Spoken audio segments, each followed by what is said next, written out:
Thank you. It's part of his political image. Much.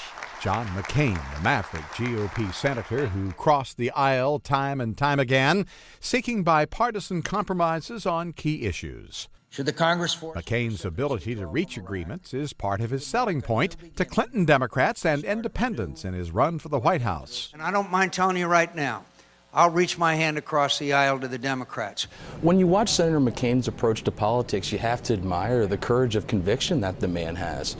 He looks at issues, he tries to be thoughtful, think them through, determine what is right, and do what he thinks is best by the country. And if that's going to rile a few folks in his party or across the aisle or in the middle, he'll do that. Indeed, McCain's aisle crossing has riled a few folks in his party. To some Republicans, McCain has crossed the line, literally. Take a day in 2002 when McCain set up shop in an office belonging to then Democratic Leader Dick Gephardt. It was a move that led then Majority Leader Dick Armey to call McCain a legend in his own mind. But McCain's brand of politics has also brought some successes, from campaign finance reform to judicial nominees to a ban on the use of torture on terror suspects. And it has broadened his appeal outside the traditional GOP brand. The number one cardinal rule of politics is the candidate who convinces voters they connect with their values the most will win. Voters want to elect someone who they feel like understands where they're coming from.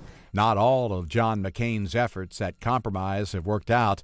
Attempts to pass a patient Bill of Rights failed, as did a recent attempt at immigration reform. You know, when Senator McCain has fallen short on some of the objectives that he's had, he's done so with his courage of conviction. This is a man that speaks straight, he tells you what he thinks, and he follows through. And McCain isn't the only candidate trying to be seen as a deal-making guy. So rather than fear the future, Obama is playing up his bipartisan credentials as well.